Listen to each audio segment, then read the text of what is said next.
Halo, Assalamualaikum warahmatullahi wabarakatuh. Waalaikumsalam warahmatullahi wabarakatuh. Ya, selamat datang di acara kita Bincang Sawit. Untuk episode kali ini, kita masih dengan tim dokter sawit yang lengkap. Yaitu yang pertama, Mas Agus Eko Prasetyo, MSI yang ada di Yogyakarta. Halo, selamat malam. Malam Pak Ah, Agus. nggih. Terima kasih. Kemudian Mas Hari Priwatama MSC yang ada di perdagangan. Assalamualaikum Pak. Salam, nggih. Berikutnya Mas Mahardika Gama. Selamat malam, Mas. Selamat malam Pak. Oh ya, memang apa signifikan? Sampai kan rumahnya dekat dengan saya, suaranya paling jelas, Mas. Ya. Iya, beda ternyata. Ya. Pemirsa, kita pada malam hari ini akan membahas sebuah dilema. Dilema itu kan seperti buah simalakama. Apa itu ada itu? Yang buah itu loh, Mas. Apa kalau buah itu dimakan, bapak sakit. Kalau tidak dimakan, mama sakit. Akhirnya gitu kira-kira. Tugihan itu. Oh, apa, Mas? Tugihan itu Pak. Oh,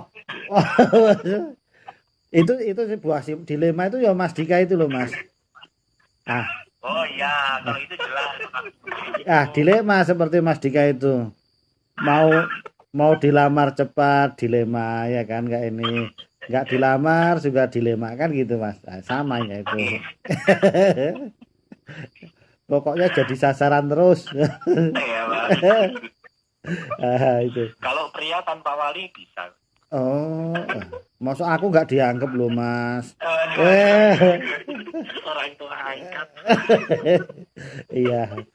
Ah, jadi ini pemirsa mohon maaf ini karena ya bincang malam kita santai saja, nggak usah serius-serius, tapi memang pembicaraannya serius. Jadi itu tadi. Kita tidak bisa dipungkiri pemirsa sekalian, di dalam budidaya kelapa sawit ini serangan hama dan penyakit itu, terutama hama misalnya, itu tidak usah diundang-mengundang, ada terus, muncul terus. Nah, karena ini serangga biasanya kan dikendalikan. Ya, dikendalikan kan teorinya di bawah ambang itu menggunakan yang biologis. Tapi kalau udah di atas ambang ya terpaksa menggunakan insektisida kan begitu. Ya, tapi juga di sisi yang lain itu ada serangga penyerbuk yang termasuk serangga juga yang bermanfaat bagi kita, dan ini biasanya populasi bisa turun loh. Nah, ini yang menjadi permasalahan kita. Jadi untuk menanggapi ini kita ada 3 narasumber ini. Coba kita tanya pengalamannya bagaimana mengatasi dilema ini. Ya, jadi mohon Mas Pras dulu untuk menyampaikan pengalamannya mengenai pengendalian dengan insektisida tapi jangan merusak populasi ladibius, Mas. Monggo. Oke. Saya mungkin bermula dari kita sepaham terhadap aplikasi insektisida di perkebunan kelapa sawit sendiri. Itu ada berbagai macam teknik ya Pak ya. Oh ya. Yang pertama ada mungkin penyemprotan. Nah, penyemprotan pun ada yang misalkan di daun itu untuk hama UPDKS kan kita kenal. Kemudian penyemprotan pada bagian pucuk. Nah, itu untuk biasanya sering untuk korites gitu. Nah, kemudian penyemprotan pada bunga atau tandan buah itu untuk tirataba, kemudian ada rayap termasuk juga. Nah, kemudian ada teknik yang kedua ada fogging gitu kan, biasanya untuk UPDKS, kemudian ada yang ketiga injeksi batang, dan terakhir itu infusakar. Nah, seperti itu. Nah, pengalaman kita kalau misalkan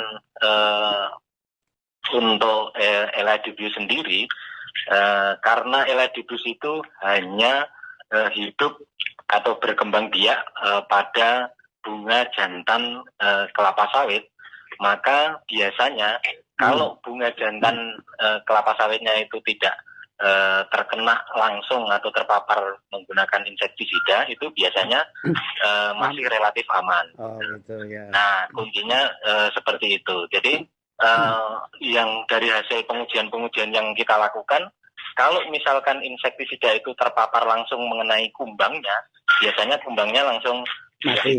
taufik wal hidayat lah. Oh, iya. Nah, kalau misalkan penyemprotan itu mengenai bunga jantan yang sedang mekar, karena dia kumbangnya itu nanti datang ke bunga jantan yang sedang mekar, maka selain kumbangnya yang terpapar mati, juga kumbang-kumbang yang lain itu menjadi enggan untuk berkunjung. Nah, kalau enggan berkunjung, maka jumlah telurnya juga akan berkurang yang berada di bunga jantan tersebut.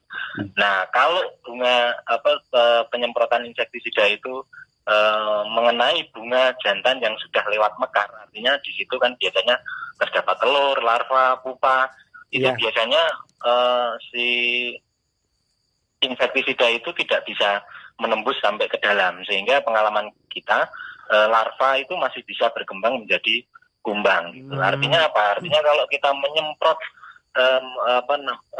mengendalikan hama di perkebunan kelapa sawit menggunakan insektisida tadi, kalau sekali penyemprotan itu insya Allah masih menjaga populasi Elaidibus itu meskipun dia turun, tetapi biasanya di bawah 30%. Nah, banyak ahli mengatakan bahwa penurunan populasi yang masih di bawah 30% tadi itu masih bisa menjamin penyerbukan secara alami di lapangan gitu. Nah, kecuali kalau nanti terus kemudian kita lakukan pengulangan dengan interval yang cukup singkat, misalkan seminggu sekali gitu kan. Nah, itu mungkin jadi problem gitu kan. Iya Mas berdasarkan penelitian sampean dulu yang saya lihat itu kan long term penggunaan insektisida itu gimana itu Mas terhadap Elaidibus secara garis besar?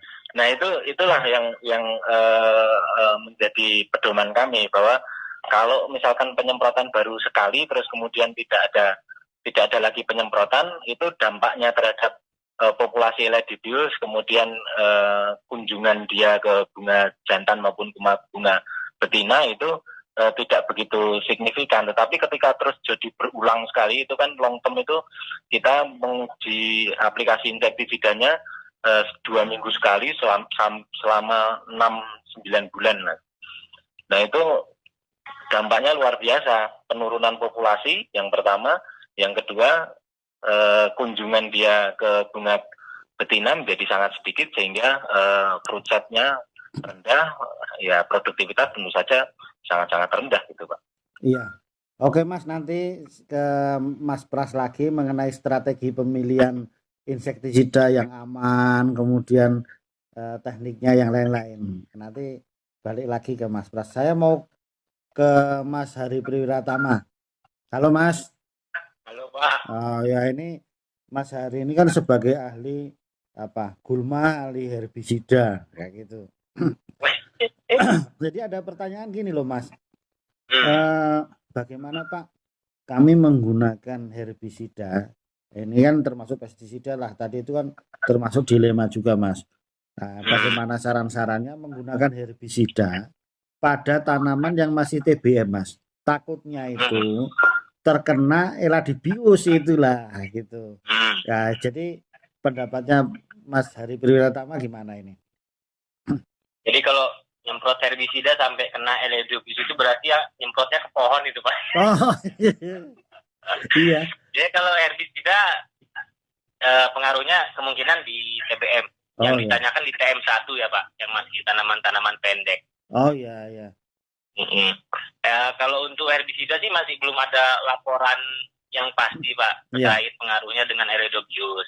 Hanya kalau dari teknis penyemprotan itu kan kemungkinan driftnya itu atau droplet yang jatuh ke pohon itu kan relatif kecil ya kalau penyemprotan dilakukan dengan benar. Artinya hanya di sebatas luar piringan saja gitu. Dan herbisida kita tidak rekomendasikan untuk dilakukan pada tanaman muda memang, karena itu kan bisa menyebabkan fitotoksik daun kelapa sawit. Iya. Itu tadi Mas, makanya ada pertanyaan, kan kena fitotoksis kan agak ke atas gitu Mas kenanya. Iya. Nah itu ada pertanyaan, makanya itu gimana kalau kena bunga jantannya, kena apanya gitu Mas ceritanya. Kalau pengaruh ke sana sih enggak ini ya apa sih Pak? istilahnya itu tidak terlalu berpengaruh terhadap populasi Elidophiusnya, karena dia kan herbisida ini kan dia cara kerjanya itu berbeda ya dengan insektisida. Jadi dia ada harus istilahnya itu cara kerjanya dia mendisturb mengganggu proses fisiologis dari tanaman gitu, kan terhadap di serangganya. Jadi relatif aman lah. Oh ya, alhamdulillah lah. Meskipun kalau kita minum bacon juga mati juga ya. Nah ya, itu keracunan. Oke Mas, jadi itulah pengaruhnya. Coba kita tanya ke Mas Dika ini Mas. Mas Dika ini kan sebagai ahli konservasi serangga mengenai identifikasi serangga yang ada. Kemarin saya lihat pergi ke perkebunan mana itu melihat perbedaan populasi apa nggak tahu saya, serangganya atau parasitoid atau predatornya Mas Dika itu. Melihat ada yang di aplikasi insektisida terus, itu bagaimana ceritanya Mas? Oh ya Pak, jadi kemarin yang kami lakukan adalah terkait ini Pak, untuk pengendalian gulma. Jadi ada gulma yang setiap berkala 3 bulan itu kita babat, kemudian setiap 2 bulan, 3 bulan, dan 4 bulan itu kita coba amati apakah ada perbedaan terkait pengaruh struktur komunitas serangga Pak. Oh, mantap. Jadi sebenarnya serangga ini kan mempunyai peran yang sangat besar juga di dalam ekosistem kelapa sawit. Baik sebagai yang menguntungkan bagi manusia atau yang merugikan bagi manusia juga. Nah kemudian kita lihat sebenarnya serangga ini tuh struktur komunitasnya seperti apa sih gitu. Nah ketika strukturnya entah nanti berbeda atau tidak, terus nanti ada hubungannya kah dengan populasi serangga-serangga yang merugikan gitu Pak. Nah jadi sebenarnya tidak hanya serangga menguntungkan atau polinator dan hama saja yang ada di kelapa sawit, tetapi ada banyak sekali serangga-serangga yang sebenarnya mempunyai peran dan juga saling memberikan jasa ekosistem Pak, bahasa ekologinya. Nah sehingga nanti ketika kita sudah mengetahui struktur komunitas serangga di kelapa sawit itu seperti apa, nanti akan kita sesuaikan dengan kultur teknis yang terkait dengan pengelolaan hama maupun penyakit di kelapa sawit gitu Pak kira-kira. Mas, realnya hasilnya gimana Mas? Yang disemprot terus itu strukturnya berkurang atau gimana? Ketika ada kebun yang perlakuan gulmanya itu kita bedakan menjadi 3 ya Pak ya. Jadi yang tidak dikendalikan dengan babat gawang, dengan babat layang kurang lebih 10-20 cm dari permukaan tanah, itu selama 2 bulan, 3 bulan, 4 bulan. Dan yang terakhir dengan blanket Pak, semprot herbisida, iya semprot total gitu. Nah kemudian kita cek struktur komunitas serangganya seperti apa, dan yang paling terlihat itu adalah ketika kita babat habis, gulmanya benar-benar bersih, itu ternyata malah populasi hamanya malah tinggi Pak. Ya memang harus begitu itu ya. Enggak Pak. Iya. Itu bahayanya jadi kan, gitu ya. Enggak, ternyata sebenarnya ada pengaruh apa ya? Ada korelasi antara vegetasi meskipun itu gulma dengan populasi hama gitu. Jadi nanti outputnya adalah bagaimana kebijakan kita terkait pengelolaan gulma ini Pak. Oh ya jelas lah Mas, berarti kan antara gulma dengan serangga-serangga termasuk Elidophius nanti kan ada. Balik lagi ke Mas Pras, jadi itu gimana Mas jadinya pemilihan supaya insektisidanya meskipun tadi kalau tidak kena langsung nggak menurun langsung, tapi kan strategi pemilihan insektisidanya gimana Mas? Ya, jadi yang kita sampaikan di awal tadi bahwa insektisida itu jenisnya yang paling umum digunakan di perkebunan kelapa sawit, yaitu insektisida yang kimiawi. Nah sebetulnya jenis insektisida itu kalau kita lihat ada kimia, ada biologi biasanya yang sering kita gunakan. Nah kalau pengalaman kita insektisida biologi, ada misalkan Banatis Bacillus thuringiensis, itu sudah kita cek baik di laboratorium maupun di lapangan itu tidak bersifat mengurangi populasi dari kumbang. Jadi dia tidak mematikan dan dia tidak mengurangi populasi dari kumbang Elidophius. Kemudian kalau yang kimia itu sebagian besar memang ada piretroid, ada karbamat, organofosfat itu bersifat membunuh jika dia terpapar langsung yang saya sampaikan tadi.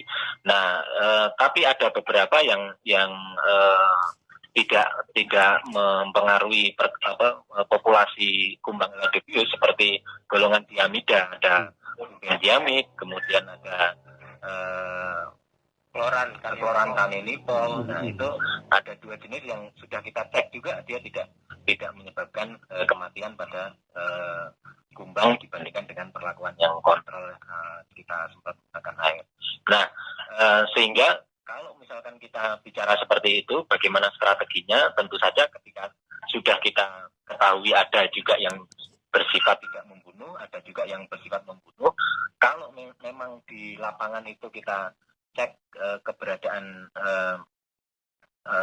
insektisida kimia itu yang tertentu, misalkan yang golongan piretroid itu dirasa paling manjur, maka strategi kita adalah melakukan rotasi, misalkan rotasi kimia, kemudian biologi, kemudian kimia lagi gitu. Biasanya 1:3 gitu. Nah, itu yang pernah kita lakukan, yang percobaan yang long term tadi, Pak. Oh, yeah. Nah, kemudian ya sebagai saran kalau untuk mengendalikan hama-hama di perkebunan kelapa sawit, ya tentu kita harus memilih yang insektisida yang bersifat selektif, spektrum sempit, sehingga ya kita hanya menargetkan pada satu hama yang ada di kebun kita gitu. Ya. Kalau bisa seperti itu. Mas, itu ada yang apa? Insektisida berlabel hijau atau apa itu, Mas? Ya itu yang dikatakan yang dia insektisida kimia, tetapi dia tidak membunuh bagi serangga-serangga yang berguna yang disampaikan Mas Dika tadi. Ada polinator, ada mungkin parasitoid, predator dan lain sebagainya. Itu masih relatif aman lah gitu. Ya ada membunuhnya tetapi tidak signifikan. Nah, itu yang biasanya disebut insektisida kimia yang label hijau. Ya. Terima kasih Mas Pras. Kita balik ke Mas Hari Priwiratama, Mas. Ya, Pak. Ya, dalam kaitannya pengendalian ini kan tadi strategi pemilihan sudah insektisidanya, dari sisi insektisidanya sudah dikasih guidance-nya sama Mas Pras. Tapi kan Mas Wira sering mengendalikan tirataba, ulat api, ulat kantong secara kimiawi, itu kan bergantung pada teknik pengendaliannya, ya kan Mas? Ada ya, menggunakan mist blower, ada menggunakan fogging, ada menggunakan cap jempol Mas. Cap jempol ada, Pak. Jadi parakol itu tadi. Gimana Mas strateginya supaya Eladobiusnya tidak kena, tidak berkurang lah efeknya terhadap Eladobius, Mas, dengan berbagai macam teknologi penyemprotannya tadi. Silahkan, Mas. Ya seperti yang dijelaskan Mas Pras tadi, Pak, di awal-awal tadi, Pak. Untuk pemilihan teknisnya itu. Jadi kan yang pasti banyak pengaruhnya terhadap Eladobius itu seperti fogging, Pak. Oh ya. Fogging ini kan kita tidak bisa mengatur kemana arahnya, arah anginnya sono mari, Mas. Arah angin kan tidak bisa juga. Jadi sebisa mungkin kalau tanaman itu masih bisa dijangkau oleh mist blower atau alat semprot, itu sebaiknya menggunakan alat semprot untuk meminimalkan resiko terhadap Eladobius. Iya. Nah, tentunya tadi menggunakan sebisa mungkin yang digunakan adalah insektisida selektif tadi, Pak. Seperti yang khusus untuk hama-hama Lepidoptera atau klorantaniliprol tadi. Mas, kalau injeksi batang sama infusakar amankah itu? Injeksi batang dan infusakar pengaruhnya relatif sedikit sih, Pak, terhadap kemunculan Eladobius yang barunya. Karena kan dia tinggalnya kan sudah pada bunga jantan yang post antesis ya. Artinya kan secara fisiologis juga sudah berhenti gitu penyerapan air dan segala macamnya dari di tanamannya gitu. Iya, Mas, itu ada yang tanya ke saya loh, Mas. Nah, Mas, kalau saya mengendalikan itu lebih aman menggunakan fogging daripada mist blower semprot, karena kalau fogging kan malam hari. Nah, kalau semprot itu siang hari. Kalau siang hari Eladobius aktif, Pak. terbang ke sana kemari kena. Kalau fogging malam ikut tidur pula katanya gimana itu? Tidur terus nggak bangun lagi. Iya. Gimana itu Mas ceritanya itu? Iya, yang jelas kalau antara fogging dengan mist blower ya sebetulnya lebih aman mist blower Pak untuk ke LIW karena kan kita menyemprotnya langsung ke kanopi pohon yang tidak diarahkan ke jantan meskipun dalam prosesnya kan pasti ada yang kena juga gitu. Oh ya, sedikit lah yang kena ya. Sedikit aja lah. Jadi oke Mas, ini waktu sudah lebih dari 20 menit ini loh Mas, nggak terasa. Mohon maaf Mas Dika, terima kasih tadi sudah memberikan masukan yang istimewa untuk pencerahan kita semua. Jadi mungkin kami simpulkan, nanti kalau salah dikoreksi. Jadi kan pengendalian hama, ulat api, ulat kantong dengan menggunakan insektisida itu tentunya kita tidak usah terlalu khawatir untuk menurunkan populasi Eladybius. Asalkan pemilihan strateginya yang betul. Contoh pemilihan insektisidanya. Insektisidanya tadi sudah disampaikan. Pilih yang label hijau yang spektrumnya sempit. Kemudian dari Mas Wira tadi teknik pemilihan aplikasinya juga dipilih. Ya, jangan kena langsung, itu kan kena ulat apinya, kemudian ada injeksi batang dan sebagainya. Jadi dilema itu sebetulnya ya sedikit sekali lah pengaruhnya. Kemudian disampaikan juga tambahan dari Mas Dika tadi, itu ya penggunaan pestisida dalam hal ini herbisida yang berlebihan itu akan menyebabkan struktur komunitas serangga itu jadi berubah dan banyak yang jadi hama karena tidak bisa hidup di meskipun yang kita tuduh sebagai gulma itu kan Mas, nampaknya begitu kan? Siap Pak. Oke, kira-kira itu semua. Terima kasih kontribusi untuk malam ini dalam bincang sawit malam ini. Terima kasih Mas Pras yang ada di Jogja. Ya, sama-sama Pak. Terima kasih Mas Hari Priwiratama yang dari perdagangan. Sama-sama Pak. Dan terima kasih Mas Mahardika Gama. Sampai jumpa lagi dalam acara bincang sawit kita episode berikutnya. Terima kasih. Assalamualaikum warahmatullahi wabarakatuh. Waalaikumsalam warahmatullahi wabarakatuh.